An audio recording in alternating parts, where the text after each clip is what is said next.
Asek Gumban, ano po masasabi niyo sa estimate na po na yan? Mag-estimate lang naman, titingnan naman kung number of sacks, kung ilan.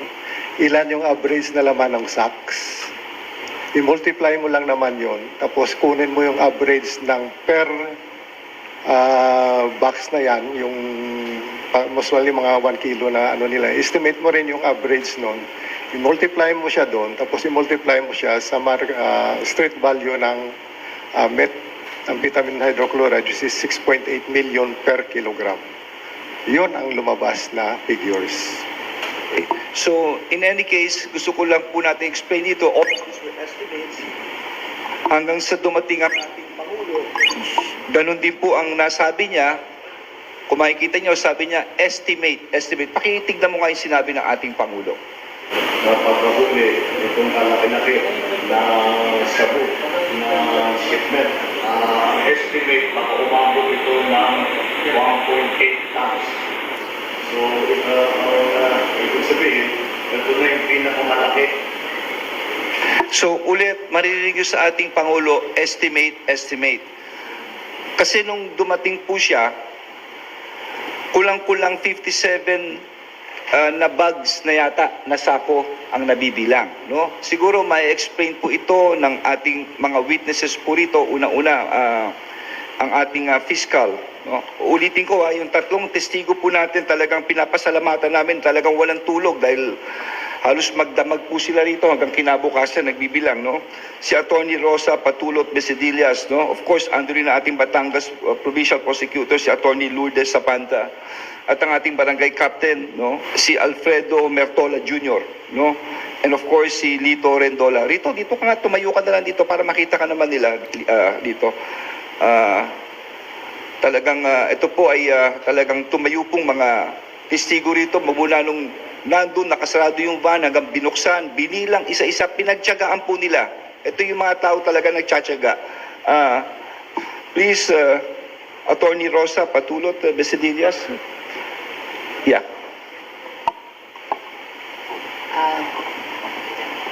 Good afternoon po. As one of the witnesses po during the inventory, at the time po na dumating ang ating mahal na Pangulo, nandoon po kami sa pagmamark ng sako na ang markings is triple E na po. Sa bawat sako po, ang markings po ng investigator is mag-start po kami sa A. Meron po yung initial letters, 3 initial letters, and then A up to Z. At ang bawat tab po is, ang marking po noon is A-1 hanggang sa kung 20 ang laman, di A to 20, A-20. So, nung po dumating ang ating mahal na Pangulo, natapos na po yung 2 rounds ng alphabet. So, 52 na po na sacks. And then, nakasimula na po kami sa triple AAA hanggang triple EEE. So, 52 plus 5 po. So, 57 sacks na po ang na-inventory nung dumating po ang mahal na Pangulo. At kung yun po, ang pagbabasihan po ay total ng number of sacks po. Since meron pong lumabas na 78, nasa 73% po ang na-inventory during the time po na nag-inspect po ang ating mahal na Pangulo. Okay. Thank you. Maraming salamat, Fiscal. So, kung matitindihan po, just to clarify things in its proper perspective, dahil napakalaking huli po nito. No? Talagang, I will say it's one of the biggest performance of everyone, of every agencies led by, of course, the Philippine National Police, the PIDEA. Andiyan rin ang Coast Guard, tumutulong. No? Talagang ang barangay, ang mga piskal, isipin nyo naman. Hindi ho biro itong walang tulog. Para lang iklaro po lahat ito. At hindi pa ho kami tumigil dun. In fact, kung titignan nyo, noong mga panahon na yun, hindi muna ako nasasalita dahil continuous operation kami hanggang matugis natin ang mga utak ng mga taong ito. No? And so, to give you more or less an update kung anong nangyayari, sa totoo lang, may nasabat na ano po rito na isang sailing boat, no? I will give the microphone to our Chief PNP to give us an update kung anong ginagawa naman ng kapulisyahan, kasama po ang Coast Guard dito. Maraming salamat po, sir, no. Sir, dun sa media natin, we can only give you small, no, kasi it's a continuous po yung effort natin. Baka masira naman po yung ginagawa namin, and nandito po yung PIDEA. We can only say this much.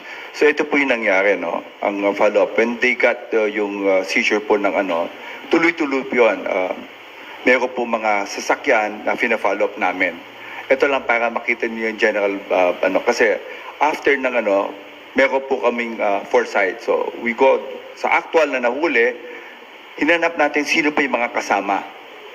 Meron pang sa initial po, sabi po ng ating minamahal na SLG, meron pang mga sakyan na nauna doon. Practically hindi namin alam kung konsyaba nga o hindi. But up to now, we are still tailing these people. We will not tell you anymore, but we are still tailing this fire, yung mga sakyan. Asan sila pumunta? Kung sino man sila, we will not answer you anymore.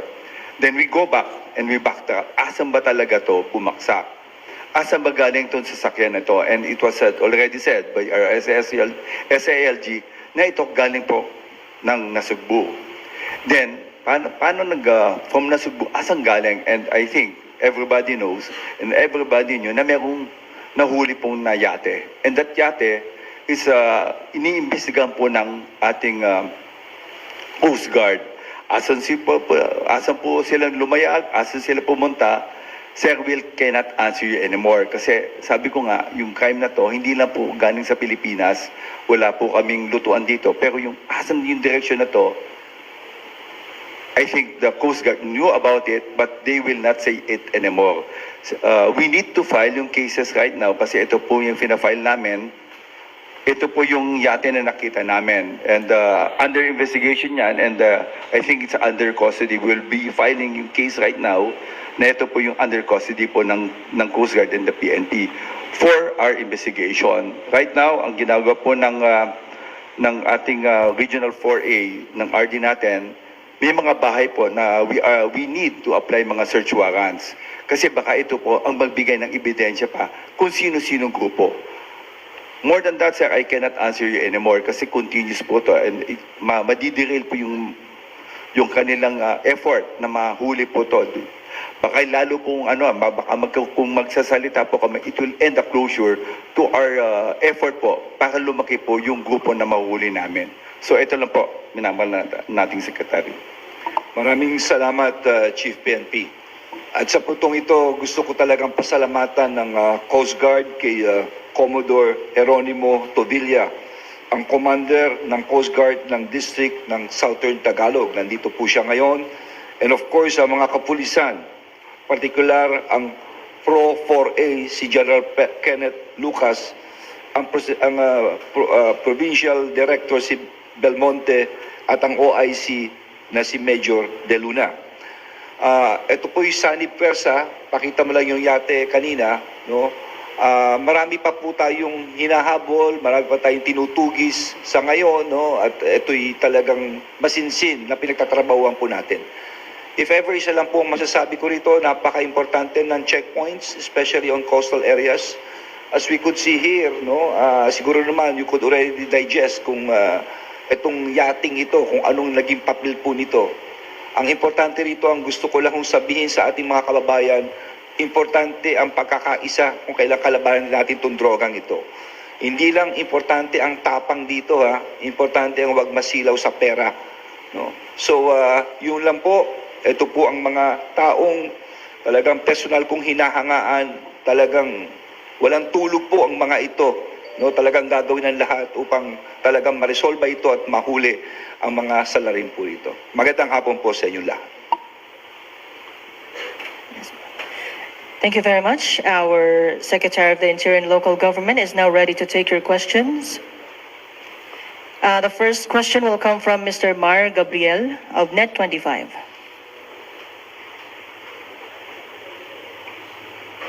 Hi.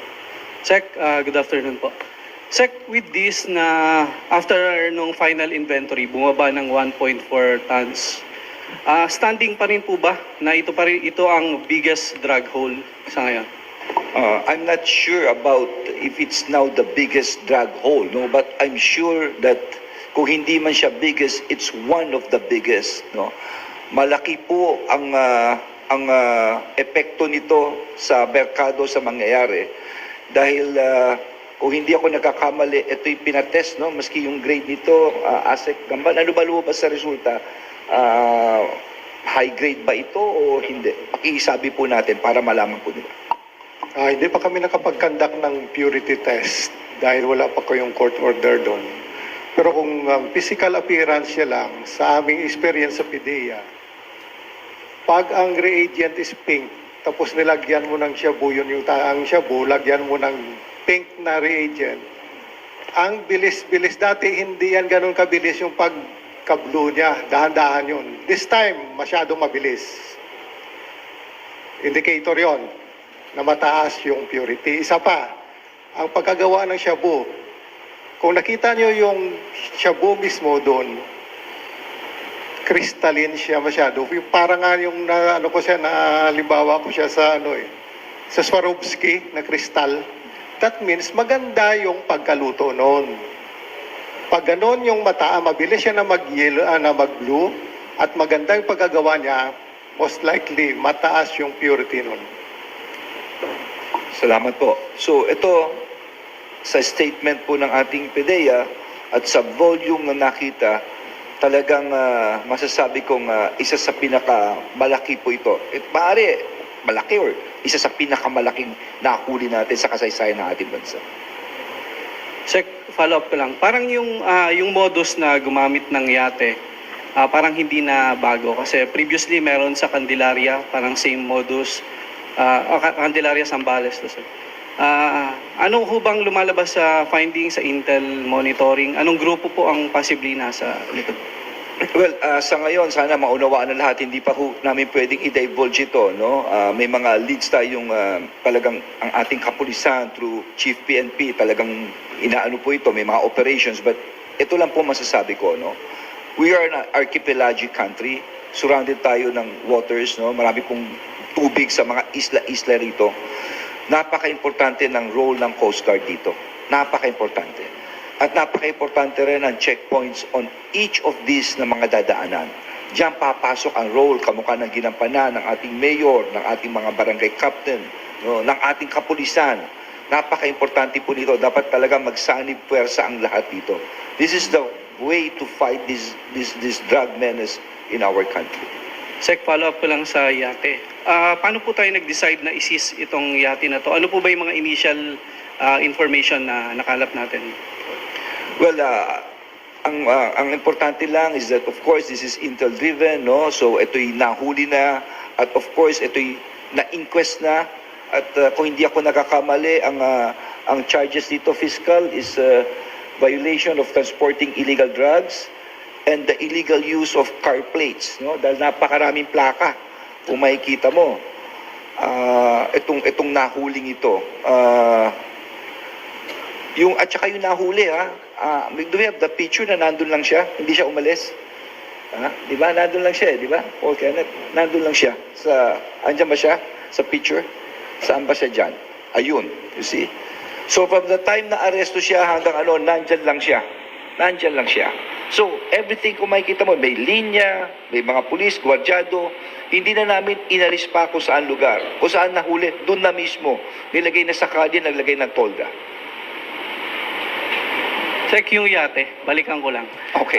Ano pong mga evidence natin doon? May mga witnesses po ba na nagturo sa yate na yon? May mga additional evidence? Well, I'm sorry, but hanggang doon na lang kung po pwede lang. Ayaw lang namin ma-compromise ang investigation. But this is what we promise.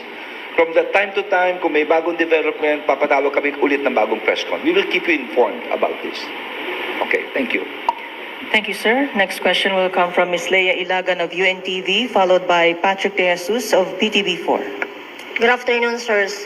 Sir, nagkaroon po ba magkakaroon ba ng parang epekto sa prosecution itong nangyaring disparity sa estimate nitong drugs na nakuha po sa Alitagtag, Batangas? Well, for me, walang effect ito. I mean, as you could see, umpisa pa lang, sinabi na namin in the statement, maski ang presidente, ito ay more or less higit kumulang. You cannot tell, no? Of course, andyan ang ating ASEC Gamba, no? Sila nag-estimate, no? Na more or less mga ganun nga. Siguro, to properly answer this, andyan din ang ating fiscal. Ma'am, what can you say about this? Magandang hapon sa inyong lahat.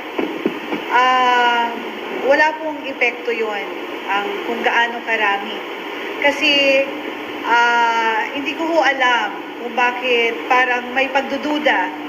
Ay kitang-kita naman ho ninyo noong panahong nagbibigay at nag-uulat ay hindi pa tapos ang inventaryo. Kaya talaga po sa simula pa lamang ay talaga po estimate, kalkula. At saka nga ho, sa amin sa Batangas, ay pinapayagan namang naruroon at nakikita nila. No, during the inventory po ay present. Hindi lang yung designated witnesses, pero ang mga tao, may mga ibang tao doon. Kaya ako po ay ang magsasabi, sana po ang inyong pag-aalinlangan at pagdududa ay inyong alisin na. Kasi sinabi naman po ng ating mahal na sekretary at sinabi natin ng ating mahal na Pangulo, ito ay estimate. So there should be no doubt. We are overwhelmed by the quantity of the ng drugs. Pero we are not expert. One moment. Mahina yung audio. Pakilakas na lang yung audio ni ma'am. Ma'am, pakiulit lang. Maganda yung sinasabi mo, hindi lang nakuha ng audio daw. Parang ho kasi, Ma'am, sandali. Siguro you could just make use of the other one.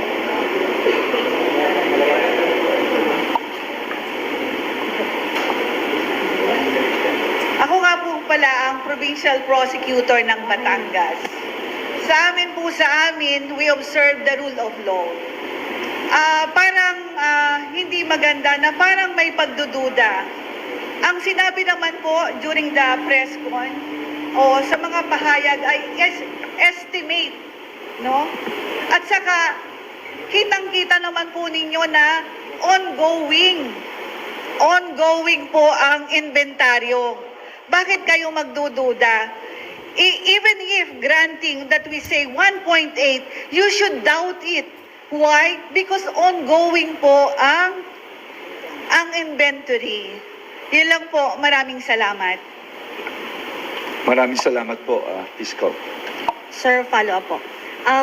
Sir, nasa mandate po ba o nasa protocol ng PNP or ng PIDEA na magbigay ng estimate while ongoing po yung inventory ng na kukuha ng mga illegal drugs?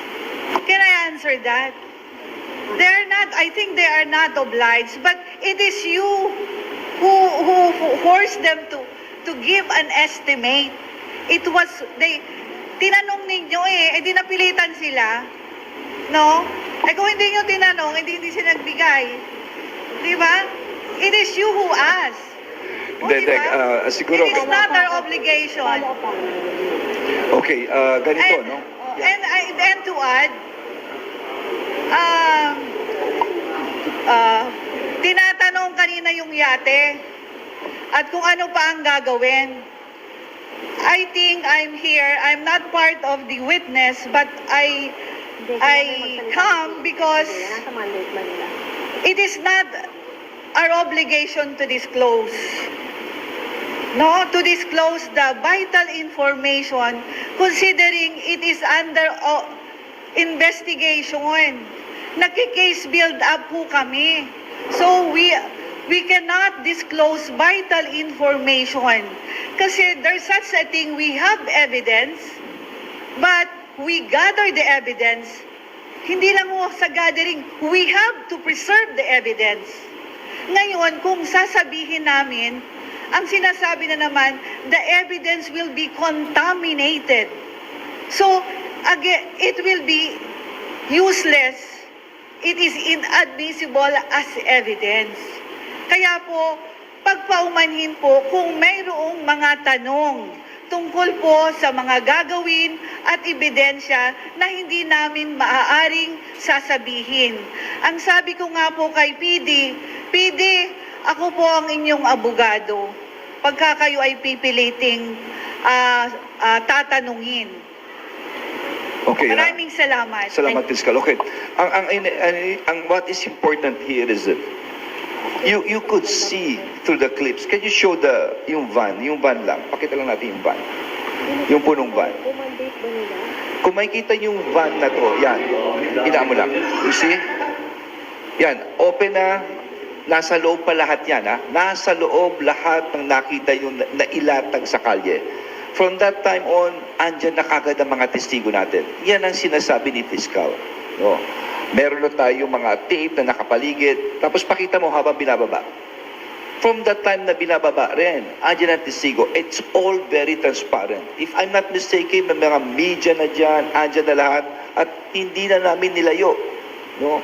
Dahil ito nga yung preservation of evidence, yung chain of custody. Dito kami maingat. Dahil gusto talaga namin makulong ng gusto yung mga gumawa nito. No? So everything is transparent sa ginawa po natin ito. Ngayon yung tanong, is it protocol? Well, Yes. kami naman, that's why we're trying to get the opinion. Dahil when we were asked, no, please, pakisagot lang ho kung yung estimate po ninyo. No? Kaya nga, we tried to ask from someone. Kasi tinatanong nila kami, so, sir? Yun nga yung nape-pressure na kami doon sa estimate. Hindi kami nagbibigay ng estimate unless press by the press. Kayo na tatanong doon, sinabi naman ni Jen sa akin, sir, kailangan natin ng estimates doon. Eh, simple mathematics naman yung estimate eh. May ano ba doon sa sinabi kong formula kanina? May mga algebra ba yun? Wala, simple math lang yun. Yun na mag-estimate. Okay, so if anything, sinasabi nga ni Asik Umban, it's just a matter of estimate. Okay? General Marbil, please. Yeah. Tama po yan, sir. Usually we give an estimate, no, but it's not required. But just to give you yung sagot lang natin, ito lang po yung nakuha natin. Kaya nga tama po yung sinasabi ni SLG. We are so overwhelmed, so we need to ask an expert coming from the PDEA to just make an estimate. Yun lang po yung talagang natin. For sure, kasi yun na rin tatanungin sa amin kung ilan talaga. And I think that's a perfect calculation na sinasabi lang niya, more or less 2 tons. Kaya nga ako, sabi ko sa that's a very huge one.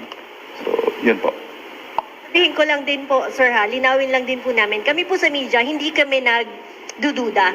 Kasi kanina doon sa sinabi ni Ma'am, kami po ay kung ano yung narinig namin, yun po yung aming ibinabalita. So, hindi po sa amin galing yung duda. Pwede talagang alam namin kung ano yung estimate, pero hindi naman din po pwedeng sa amin manggaling. Kailangan din po namin ng opisyal na nagsasalita. Yeah. Salamat Dahil siyempre yung disparity na napakalaki po, sir. Yes. Apo. Yes. At least the media is a witness to what happened. Yun po importante, di ba?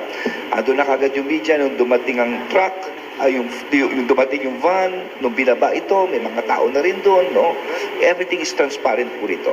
Siguro yung word na estimate, yung higit kumulang, no? Yun naman ang inano po. Okay? But, let's never lose sight na malaki na huli. Malaki na huli. Maraming mga bayani ang tao rito, no? Ako ayoko lang mawala naman ito dahil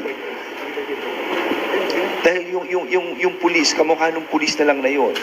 Hindi naman sa pag-aano, pwede mong pakawalan yan eh. Kumuha ka lang ng kung ano pero hindi sila nagpakasilaw sa pera eh. And we should really give those credit to these people. No, yan ang pulis po ng Pilipinas, the Philippine National Police. Okay. Thank you. Sir, for soundbite lang po. For the record lang, ilan po talaga at magkano ang halaga? Do you have the definite, Jean?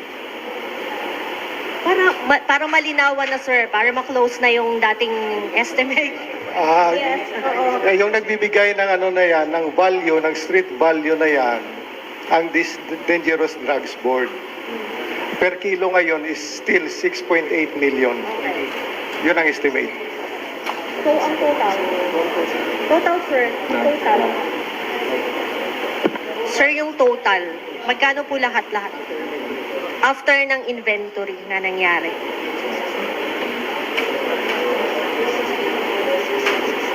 Yung galing dun sa field, na di-turn over sa PIDEA is 1.424253 kilograms. So it is 1 ton, 424 kilos, 253 grams. Yun ang binigay na weight papunta sa amin. Nandun na ngayon sa PIDEA yung goods. Siguro ang isang magandang tanong dito kung paano yung destruction nito. Importante yon, hindi ba? How this will be destroyed, ano yung proseso rito. Kasi it's now with the custody of PIDEA. Siguro sir, paki-enlighten na lang ating publiko ano magiging proseso rito. Once na file yung kaso na yon sa court, ang judge mag-ocular inspection for within 24 hours. Pag ocular inspection niya, within 48 hours na na-inspect niya, i-destroy yung drugs. Dapat may court order pa rin.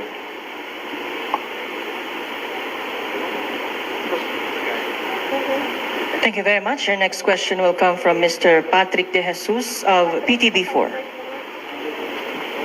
Yung magkano, sir? Pwede ba i-put on record lang din, sir? Magkano yung 1.424253 grams? Final. Ang PIDEA makakasagot. Okay. Wala ko sa calculation, pero i-multiply mo sa 6.8. 6.8 million or 6,800,000. Multiply mo yun 1,424.253. Yun ang estimate doon. Estimate, that is plus or minus. Pero alam naman natin ang sinasabing estimate, lesser yan eh. May nakita na ba kayo na estimate na sumobra? Wala pa rin, basta drugs. Usually lesser yan. Kasi babawas mo pa yan dyan yung packaging. Kahit yung packaging, 20 to 50 grams lang, laki-laki noon. Ibawas mo pa doon, hindi pa yun yung actual weight. Kaya siguruhin nyo, bababa pa rin yan. Pero may records kami yan. Sa PIDEA, pag nag-account kami doon, may mga CCTV cameras yun. Hindi mo pwede, yun. Yung mga cameras na yan. Pero just low check. Just for clarification, sir, tapos na yung inventory and yung drugs sana po na turn over. Sa PIDEA na. Okay. Ito, sir, I understand ayaw nyo mag-divulge ng further information. Going back lang po doon sa yate, bakit po ba siya na-link dito po sa seizure ng drugs? Siguro si Commodore Tovilla can answer. Unusual ba na may yate doon sa area kung saan nakita po yun? Sir, I will not because hindi naman siya sa pinado na. But sa ito po yung tinitingnan namin kasi yung galing kami from Nasugbu, no? And sabi ka po ng fiscal natin, we cannot anymore divulge kasi may mga weaknesses kami na we have to protect. Yun lang po yung kasi iniisip namin, ba't coming from Nasugbu? Paano ba yon? So, one of the sources ng mga namin, baka galing dito. So, yun lang po. Kaya nga sabi namin, we try to seize, we try to apply yung search warrant dun sa mga ibang bahay, baka meron pang may link. That's most that we can give you right now. Kasi continuous po yung natin, case build up. So, the more na we divulge yung information, baka hindi po dun sa court. So, please, yun lang po. Yung mga bahay, Chief, pwede bang ma-answer kung saang area? Not specifically. So again, I'm just telling you kasi ito po yung tinitingnan namin. It's a coordination between PIDEA and us para mahabol po natin yung talagang culprit po nito. It will not end. It will not end kung ilan po yung nahuli natin kasi alam ko natin, marami pa to eh. So, sabi nga po ng fiscal ng natin, dito ng RD natin, it's a case build up right now. Joint forces na po kami ng PIDEA, Coast Guard, and the PNP. Especially yung Region 4A and NCR. Thank you. Ito po, sir, this statement did not come from me po, sir. May mga comments lang sa social media na mukha raw staged itong nazis natin. Ewan kung nabasa nyo na yun, sir. Siguro ano yung message nyo po sa kanila, sir? Paliwanag. Alam nyo, hindi biro po ito, ha? Ito'y dulot ng papapursige katapangan ng mga tao rito. Buhay po nila ang talagang tinaya nila rito, ha. Hindi malayong balikan sila rito. Kuminsan, Kung iisipin mo, itong mga taong ito nandirito, mga testigo, lahat po ito, pagod na ho yan. Hindi mo pa masabi kung mamaya takutin pa yan. Tapos may mga ganitong komento. Of course, masakit yung ganyang komento. Tao lang naman kami eh. Pero ito lang masasabi ko sa inyo. Lalo kami magtatrabaho. Lalo namin papakita talagang manguhuli kami na manguhuli po rito. Yan ang guidance ng ating mahal na Pangulo. No? Yun lang masasabi po namin. At higit sa lahat, ito po yung na-videotape. Kitang-kita ng tape, hindi lang ho ito sinabi ng mga testigo, hindi lang ho namin sinasabi, kitang-kita mga tape dito from the time na huli. Nilagay na ho roon sa kalye, doon na ho nilagay at doon na nakatape lahat. Tapos nilagyan pa ng binidyo, tinape at nandun pa yung mga testigo at open po ito sa media, no, for scrutiny from day one hanggang matapos. Yun lang po. Thank you, sir. Mr. Val Gonzalez of DZRH. Good afternoon po. I don't know kung pwede ho ninyong sagutin kasi kahapon may kumalat na rin ho sa social media tungkol ho dun sa profile po nung suspect, yung driver na si Zarate. May mga lumabas ho na dati daw ho siyang nagsilbi sa military ng Amerika bilang US Army. Nakita na ho ba ninyo yung profile ho nitong si Zarate? Thank you po. Magandang hapon po sa ating lahat. To give you a brief background of the suspect, umalis po siya dito sa Pilipinas nung 8 years old siya. He entered the US Army noong 1997. He left the US Army noong 2005 and came back dito sa Pilipinas noong 2008. Nagtayo po siya ng isang fitness center somewhere dito po sa Metro Manila. Yun lang po ang pwede kong sabihin tungkol dun sa suspect natin. Thank you. Meron ho bang nakita? I don't know din ho kung pwede niyong sagutin. May nakita ho ba na maaring koneksyon ng sindikato na kinabibilangan niya or konektado siya base dun sa mga profile na nakita ho ninyo sa kanya? Well, that is part of the investigation na ginagawa namin, no? And kagaya ng sabi ng ating SILG, ng ating Chief PNP, ng ating Provincial Prosecutor, it may affect yung case build-up na ginagawa po namin. And rest assured kung ano pa nung makukuha namin, we will keep you updated. Thank you. Thank you. Nito pong nakalipas na taon, ang taas ho ng moral ng Philippine National Police. At ngayon, at malaking quantity ng drugs yung nahuli. Sabi nga ho ng Pangulo na kahit isang buhay ay walang namatay. Kumusta ho ngayon yung moral ng PNP? Naririnig ko lang ho kay Secretary Abalos, lalo pa raw ho nilang pag-iigihit. Alam mo, talaga yung mga police natin talagang ganado. And I think the President said that talagang kailangan po natin talagang, ang sabi nga niya, we make our people safe. That's a guidance coming from the President. When we talked last time, na we make the people feel that they are safe. Na pagka lumabas po sila, safe po sila. Na yung sinasabi nga niya, let's go for 100%. 100% drug-free community, and that's our goal right now. Tama, yung investigation natin, we dwell on the investigation, na mas magandang investigation natin, then we file a cases. Kaya nga, we protect all our witnesses para maganda po yung case build-up natin. That's what we are doing right now po. Thank you. Last na lang ako kay Secretary Abalos. Sec, ngayong nakapagpaliwanag na ho kayo, binitbit pa ho ninyong Provincial Prosecutor's Office, pati yung barangay chairman ng lugar para magpaliwanag lang. Siguro naman nakumbinsi na ho ninyo ang lahat. Sa amin dito, maybe. Pero pwede ho bang mag-issue kayo ng statement para ho sa publiko, para once and for all, ay maalis ho yung agam ho nila na ito yung kantidad ng shabu na nakuha nawawala ho rito. Kasi hindi ho natin masisisi rin ho yung public kasi previously, aminin ho natin, may mga cases ho kasi na nawawala ho yung parte ng ibang mga nakukuha. Salamat, Secretary. Maraming salamat. Ito lang po masasabi ko, no? Napaliwanag na po natin na yung statement natin lahat are based on estimate. Ang proseso ay naging very transparent. May 3 testigo, lahat kumukuha ng camera. Magmula nung umaga hanggang kinabukasan, nakakamera po yan, kompleto, open to the public yan. Ngayon tapos na, nakuha na po itong 1.4 plus tons, no, approximately. We will make sure na ito namang 1.4 na ito, na nasa PIDEA ngayon, this will be destroyed. No?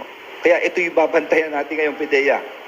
No? After this siguro, witnessin natin ito, talagang dapat to buong-buong masira po ito at masunog po ito. No? We will make sure of that. But again, ito lang ho masasabi ko, marami pa hong dapat gawin dahil ang laki nito. Isipin na lang natin kung ilan pang huling ganito meron ngayon dito sa ating bansa. No? Kaya importante talaga magkatulungan ng bawat isa. At kailangan namin ang tulong na lahat nanonood dito. Kung meron kayong any report at all, ibigay nyo lang po sa amin ang intelligence report na ito. Maraming salamat po. Thank you, sir. Our next question will come from Mr. Glenn Wego of DZBB. Hi, Secretary. Hi. Sec, President Marcos was so happy to announce the big news nung pumutok po ito. Na-inform na po, nalaman niya na po ba ito? Nagkaroon ba siya ng communication sa inyo? Na-bother ho ba siya? Bakit nagkaroon ng pagbabago sa figures? Thank you, sir. Well, nung una naming nahuli ito, sa totoo lang, nandun ako sa kumpil ng anak ko eh. Kinukumpilan yung anak ko noon, nasa Poveda, nasa eskwelahan ako noon at nagkukumpil ako. I received a message from General Marbil na may huli nga, no? Na, tapos tinext ko si Pangulo, sabi niya, very, very good. Sinabi niya yung very, very good. Tuwan-tuwa siya noon. Nagpunta ako noon, punta kagad ako sa Batangas, nagpaalam muna ako sa pamilya ko. Hindi na nga ako nakapunta ron sa handa ng anak ko eh. Pagpunta ko roon, nakita ko marami na media, kompleto na, and very transparent. And then, the following day, sinabi ng Pangulo, sinabi ng kanyang opisina na dadaan nga sila para makita nila, no? At para talagang actual dahil na-estimate nga talagang ganun kalaki nga ito. Tapos the rest is history, no? But what is important here ay talagang makikita mo yung sinabi niyang dapat gagawin natin ang lahat, no, within the bounds of law, na talagang pagpursigihin to. Kaya yung sinasabi mo nyo kaninang mataas ba ang moral ng PNP? Sa tingin ko, napakataas po ngayon. Napakataas ngayon. At dapat tuloy-tuloy talaga ito sa lahat. Okay. Sec, I mean, kung nagtanong ho ba siya? Because it was all over the news yesterday. Nagtanong siya ng 1.3 lang, ano lang pala, 1.4 tons, hindi 1.8. Hindi siya nagtanong, sir? Well, dato yun eh. Kahapon kasi, huling ano namin, nung naghiwalay kami, yun na yun eh, yung estimate eh. Yung estimate. Hanggang kanina, wala naman kaming, hindi na napag-usapan po iyon. Kanina, hindi na ano yung ganito. No?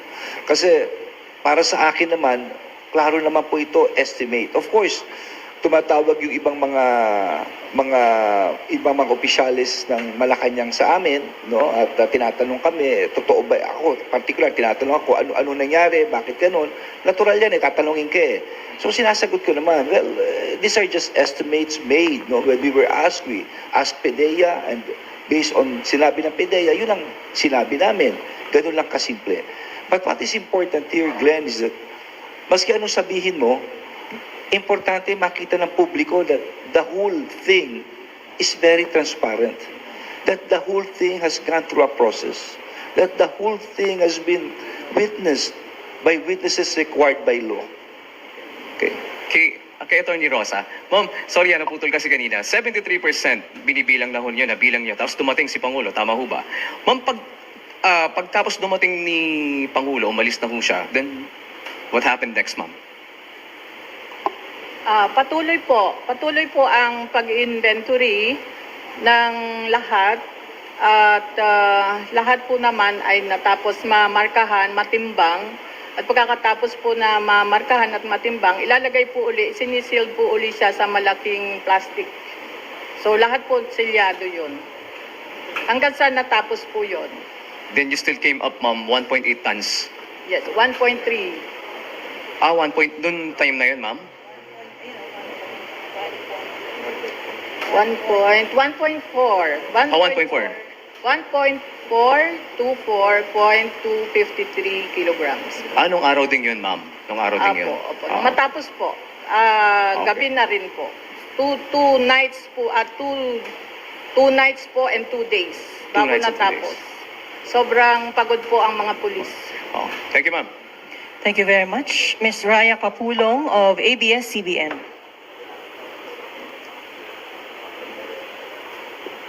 Afternoon po. Kay PNP Chief.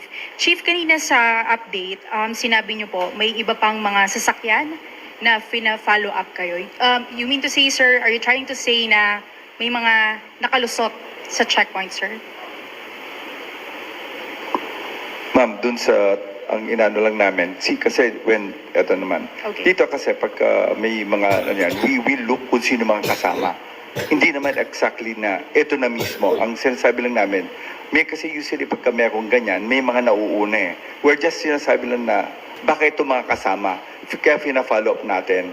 And ang sabi nga nila, before that, meron pong nakita mga kasakyan na sumusunod dito. So, ang kala namin, this the how, ano lang naman kami, tinitignan na lahat namin kung paano po we backtrack and we foresight kung ano yung kasama nito. Baka may nauuna. And we're just following up kung mga ito involved yung mga tao.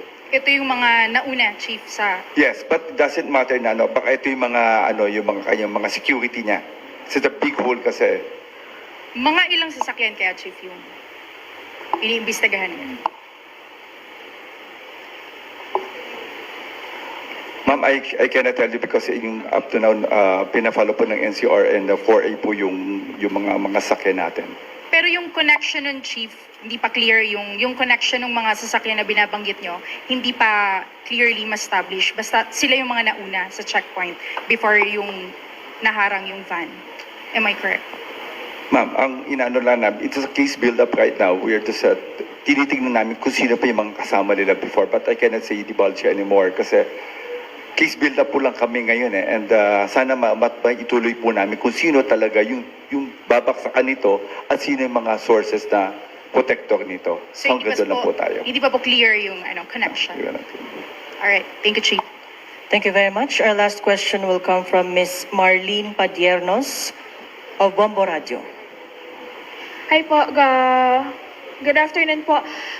Sir, Secretary, after this incident po na ayun nga nagkaroon ng pagbabago doon sa data po na binigyan natin sa media, ano ho yung lesson natin at magkakaroon ba ng adjustment, sir?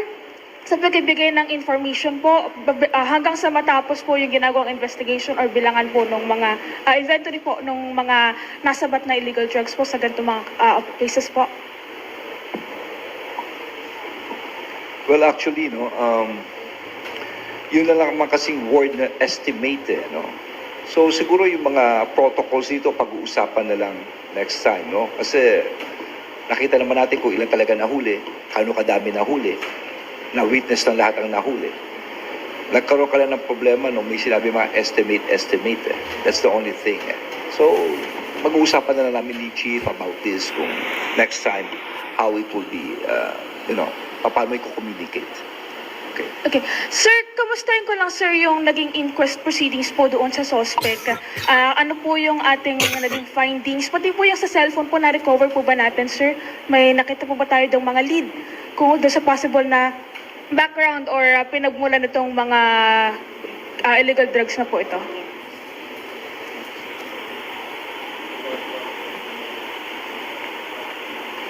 Ma'am, yung sinasabi niyo yung cellphone, no, we follow po yung legal procedures na ginagawa natin. And hindi po kami basta-basta magbubukas ng cellphone. We need to have yung search warrant para may bukas yung mga ibang data. And hindi, hanggang doon lang po kami, no? And yun po yung tama po, may nahuli po kaming cellphone. And yung tao po, when we interrogate him, may kasamang counsel. So, Hindi po namin kayang i-divulge lahat because ito na nga, nagpa-follow up lang po kami up now.